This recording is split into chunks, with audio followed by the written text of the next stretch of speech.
Happy New Year. You seem a little surprised. No, but it is Happy New Year. And I think it's quite appropriate that I'm here once again in Addis on the occasion of the celebration of the New Year.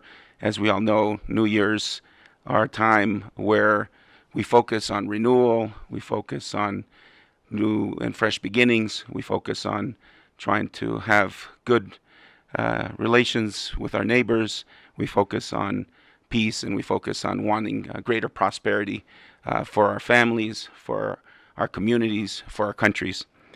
I've spent the last few days, as you've probably seen, as I do in all my trips to Ethiopia, focused on the importance, as Ambassador Masinga outlined in his May 15th speech, of advancing dialogue to bring an end to the fighting that we see throughout Ethiopia, whether it's in Amhara, in Oromia, and of course, fortunately, to continue the efforts to ensure that the guns remain silent in Tigray. And so on the latter, on Tigray, of course, we have the implementation of the Cessation of Hostilities Agreement that's now approaching 2 years. As you remember, it was signed in November 2022. And so I had an opportunity to meet with the African Union, which of course has the lead in terms of ensuring its implementation, and had an opportunity to meet with Tigrayan officials, as well as we'll meet with Ethiopian government officials, to ensure that all elements of it are fully implemented. A strong focus on ensuring that all those that have been displaced by the war are able to return to their homes securely. Of course, of ensuring a program on DDR, demobilization, disarmament, and reintegration occurs, and resolution of outstanding issues through political dialogue. The United States is committed to supporting Ethiopia's sovereignty, territorial integrity, and unity. That is the core of our partnership with Ethiopia. We want to support the Ethiopian people. We are committed to having good relations amongst our people, and I'm very proud, of course, of the contributions that American taxpayers make to help alleviate the suffering and being the largest bilateral contributor of humanitarian assistance, as you all well know. And I'm very proud to partner with Ambassador Masinga, who I've known for quite some time, and the Embassy Addis team, as they work, again, on all these issues on a daily basis. So with that, let me just stop and, of course, entertain your questions. Let me also say, as Marshawn has already referenced, we, the United States, value journalists and reporters, the work you do, the courage you have, operating oftentimes in very difficult environments. Freedom of the press is one of our core principles. And so, again, I want to thank you. That doesn't mean you can't be tough with me today. Please ask whatever question you'd like. And, of course, we'll do the best that we can to answer them. Millions of IDPs in Tigray and the occupation of their hometowns, including part of Eastern Tigray by Eritrean forces, and as well as Western Tigray remains under the occupation of Amhara administration, despite the signing of the peace deal almost 2 years ago. Yeah. We have been supporting their plight, but we want them to be able, of course, as agreed upon in the Pretoria Agreement, to be able to return to their homes in a secure environment. It is something we stress at every meeting. I believe, and I've seen reports, that there have been now the beginnings of some returns of IDPs, particularly towards the south, but that's not enough. We as Americans have a DNA that means that we're quite impatient, so we want to see results, but I'm sure the Ethiopian people are impatient. And so as part of my visits, we continue to push forward both the federal government and the interim regional administration of Tigray to, again, work together to ensure, again, in the case of the IDPs, that they can return home. That's good for all of Ethiopia. And so I hope that we continue to make progress. We're not satisfied with the amount of progress, but some progress has been made. And we can't lose sight of the fact that the silencing of the guns was critically important, and we must remain committed to a lasting peace. And in my meetings, of course, with any and all Tigrayan officials, as well as with the government, I have heard continued commitment, again, to full implementation of the Pretoria Agreement. As it relates to concerns about lingering Eritrean troop presence in Ethiopia, from what we hear from the AU verification monitoring team, that is still a concern. And again, we hope that, as was provided for in the Pretoria Agreement, that all non-ENDF forces withdraw fully from Tigray. Thank you. Okay, my question is that the first thing, how do you evaluate Ethiopia's commitments regarding the implementation of this Pretoria Accord? Is there any plan for from the US to incorporate Ethiopia in AGOA because of the efforts from Ethiopia? And is there any plan of adding Ethiopia in upcoming year? Yeah, no, thank you for your question. If we look over the scope of the last 2 years, when we were in Pretoria 2 years ago nearly, many of my colleagues reminded me that cessation of hostilities agreements don't tend to last. But this one has. It has endured. And let's not lose sight of that. There's now peace in Tigray, and that's good for all of Ethiopia. And so while we are impatient and perhaps dissatisfied, and rightfully so, that all elements of it haven't yet been implemented, what I continuously hear from the government, from Tigrayan officials, is a full commitment to make sure that the peace endures. And the United States is prepared to do its part to ensure that that happens, together with the African Union, IGAD, which was also there as an observer, and the United Nations, which was there also in Pretoria. So we keep working at it, and that's why I keep coming. But of course, that's also the daily work of Ambassador Masing and his team. You know, he was in Mekele recently, and so we will continue to work on that. But as we work on that, let's not lose sight of the fact the United States also cares about the unfortunate circumstances of considerable violence in Amhara and still violence in Oromia. And so to your question of AGOA, we would like nothing more than Ethiopia to return and be reinstated into AGOA.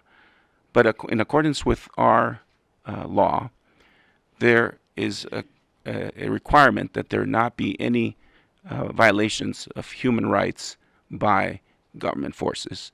And then sadly, as many of you have reported, there are still abuses and atrocities being committed. And therefore, as long as that continues, it won't be possible for Ethiopia to be reintegrated, reinserted into AGOA. But we would like nothing better. So just because we were able to achieve peace in Tigray, the work is not done. And that's why the United States continues to offer its good offices for dialogue with Amhara Fano, if that is possible. And as you know, I participated in talks with the OLA and the government in Dar es Salaam in November of last year. And we remain open to pursuing further talks, whether it's on the Oromia track or if it's at all possible in the case of Amhara. These conflicts do not have military solutions. These difficult historical issues need to be resolved through dialogue. And I know that there's a national dialogue process, which we hope will take effect and gain momentum, and we support those efforts. And there also must be a full accounting of what has happened, and we support, again, the government's efforts on transitional justice. So we are deeply engaged in partnership with the government and, of course, with any of those who are interested in pursuing peace for all Ethiopians. Of course, I go to Tigray and Ambassador Masinga, we go because we want to ensure that the cessation of hostilities agreement endures, and that's very important to maintaining the peace in Tigray.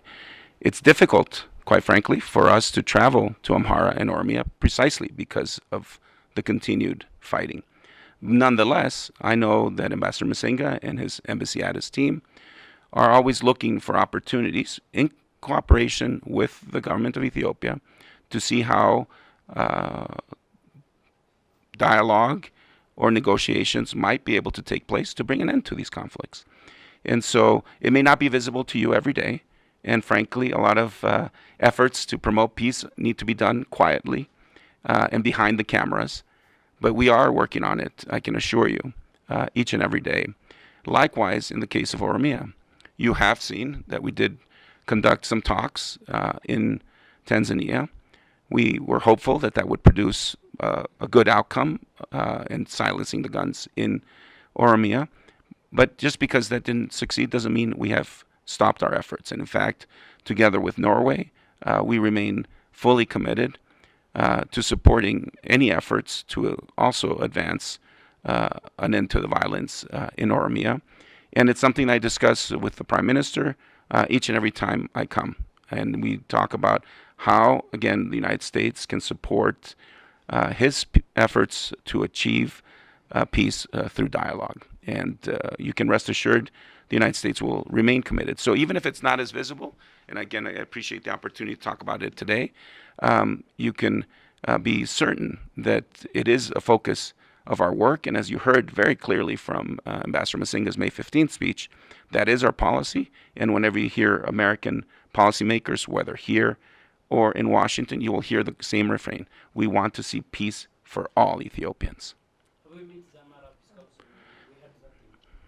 Well, I haven't personally. Again, I leave some of the follow-up work to the embassy. And perhaps, again, the question here is, who are the right people to meet? Who are those that are most interested in pursuing peace? And again, I appreciate your efforts to try to learn every detail, but not every detail comes out right away. But in due time, I'm sure everything will become public. Thank you. During the visit to Tigray, and the TPLF recently revealed that talks have taken place between them and Eritrea's leaders outside the country 6 months ago. I was wondering if you could also comment on this. Thank you. Yeah, no, thank you. I mean, certainly in my meetings with Tigrayan authorities and TPLF, I urge them to continue to have complete support for full implementation of the Pretoria Agreement, which they assured me. I met with President Getachew Reda of the Interim Regional Administration. I met with the Vice President, as you know, General Sadkan, and this morning I met with Dr. Debretsion, head of the TPLF. All of them unequivocally said they are committed to peace, and they're committed to full implementation of the Cessation Hostilities Agreement. That's what the United States cares about. And so whatever internal divisions there may be in politics, not everybody's in agreement. Whatever the divisions may be, we urge that they be resolved through dialogue. Eventually, I imagine there'll be regional elections in Tigray, as there will be in other regions. You have a national election coming. People will pick their leaders, and that's the way to resolve things, through democratic means. So we're not getting ourselves involved in intra-party squabbles or in intra-regional political dimensions, but rather we send the same message, is make sure that what you're doing looks to advance the basic principles that were agreed to in Pretoria in the case of Tigray. As far as the reports that we've seen about potential conversations between Tigrayan officials and Eritrea, let's just be clear. What we want to see is no return to war between Ethiopia and Eritrea, no incursions into Ethiopian territory or Eritrean territory by either side. And we want to, if we can, even help implement fully the Algiers Agreement of 2000, which delineated the border, to make sure there isn't any confusion or misunderstanding between the two countries. So if there is dialogue between them, again, that's an issue that, for others to look into. But the point being here is that it should be focused on ensuring an end to any human rights abuses being committed by any forces. It should be intended to improve the relationships between the two countries and to help really this region, which is suffering from so much conflict, whether it's in Sudan or, of course, you have Al-Shabaab in Somalia. These are issues that we discuss as the United States, again, with the African Union during my visits here. I met this morning with the Executive Secretary of IGAD, Dr. Workney. again, we talk about all these issues about how the United States can be a partner for peace. So again, that's as far as I will say. I don't know the specifics, obviously, of the conversations, and you should ask them about it. Thanks. Thank you, Ambassador. Are you concerned by the current deteriorations of the relations between Ethiopia and Somalia? Because you talked about ensuring Ethiopia's sovereignty, but Somalia considers that his sovereignty has been violated by the MOU. And are you also concerned by the involvement now apparently of Egypt? Yeah. No, thank you, Dylan, for those questions. Let me state unequivocally, the United States supports Somalia's territorial sovereignty, integrity, and unity, and we've made that very clear. We want to see peaceful and good relations between all countries in the region, and certainly between Ethiopia and Somalia. And we urge both to find ways to move forward and look how they can continue to work together. We are well aware of the ENDF's and Ethiopia's sacrifice in Somalia in the fight against al-Shabaab. That's what we should be focusing on, frankly, from the U.S. perspective. How can we support Somalia in its fight against al-Shabaab? And that's really what we are concerned about. And that, of course, requires that there be a good relationship between the two countries. And when we talk to the leaders in the region, we ask that hopefully they can find ways, again, to increase cooperation. There's no reason that these two countries should have difficulties that can't be resolved, again, through conversations.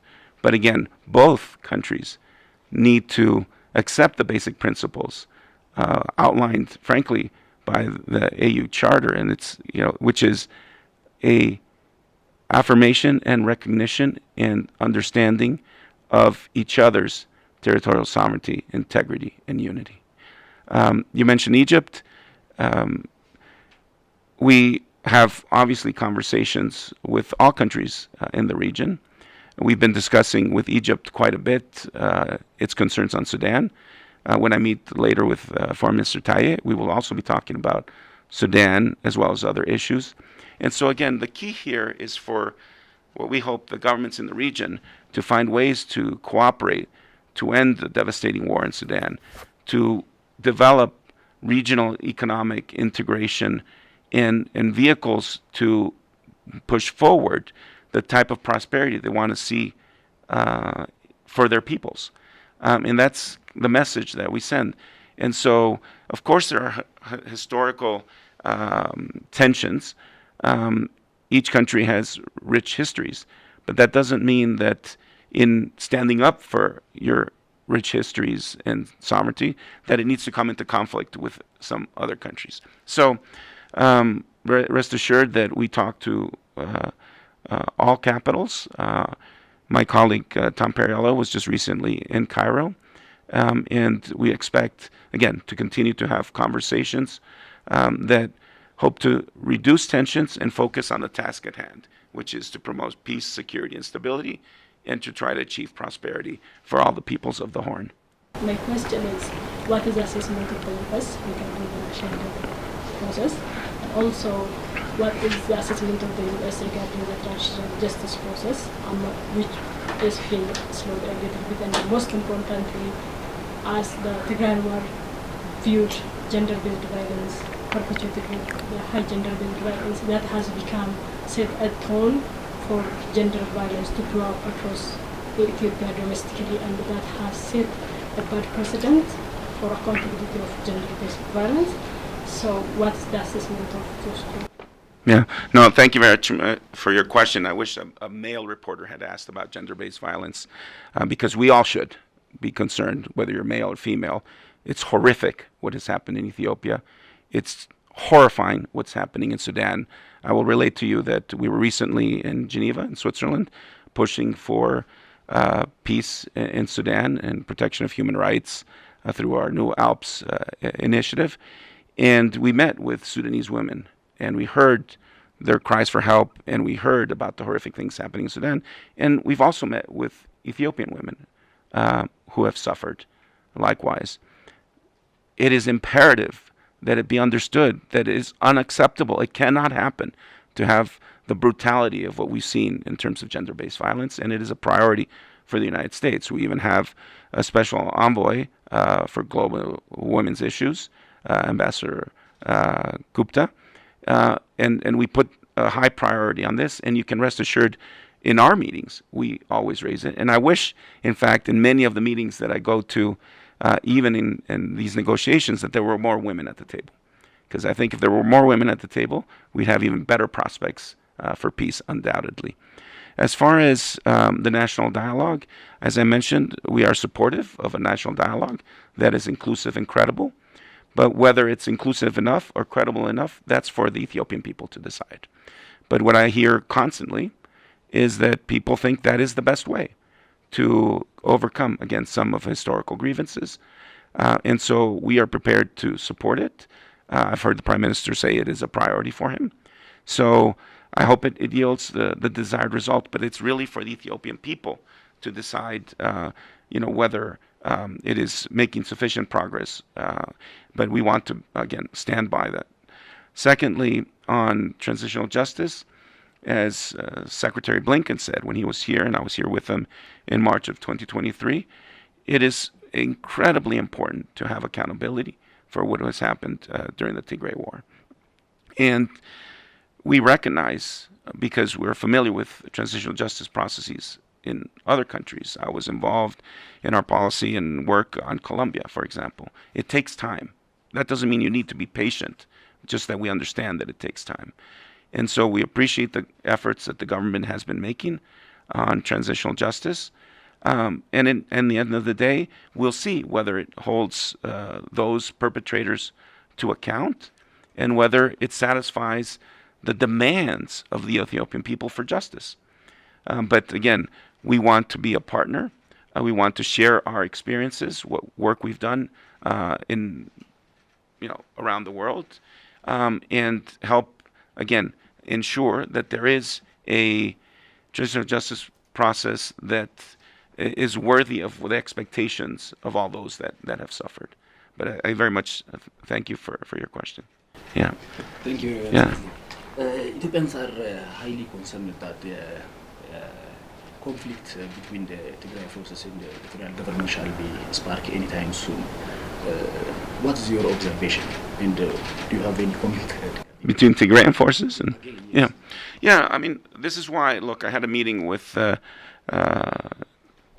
Commissioner Temesgen yesterday, in which we talked about the urgency of launching the DDR program, because these forces should be completely demobilized. These individuals who are combatants need to go back to their daily lives, and they want to go back to their daily lives. The United States is contributing to a fund that the UNDP is putting together. We know the financing is there for the first tranche, which would demobilize about 75,000 of the Tigrayan combatants. So let's get going. Let's make sure that we deliver results that can ensure a lasting peace in Tigray. There is no reason or explanation that could be given for returning to violence. The tragic suffering that Tigray and Ethiopia faced during the war is unfathomable. It was at the time the worst conflict on earth. But through courage of political leadership in Pretoria, that was brought to an end. That same courage needs to be displayed every day to ensure that you don't go back to conflict or war, and that you do what is necessary to bring peace to Amhara, to Oromia. Because with peace, this country of Ethiopia can thrive and can reach its full economic potential. And so, again, I'm very proud of the work that we have done as the United States, but the work is unfinished. And we are committed, again, to being a good partner to all Ethiopians and to hopefully address these issues through dialogue and to get to the point where we're not talking about war, but we're simply talking about increasing trade. And so, again, I really want to thank all of you for the work that you do, and all Ethiopians for how kind and engaged they've been with me whenever they see me somewhere, whether it's here or in the United States. I appreciate that very much from the bottom of my heart. And we will continue, again, from our side, to do whatever is possible. But it is essential to any country to have full respect for human rights, to have full respect for all freedom of speech, freedom of the press. There are core values and beliefs, and we believe that all people pretty much would like to see that. So again, I wish Ethiopians all the best in this new year, and let's make sure that 2017 is even better than the last year, right? It's year 2017, isn't it? I just want to make sure I got it right. So thank you very much. I appreciate it. Yeah.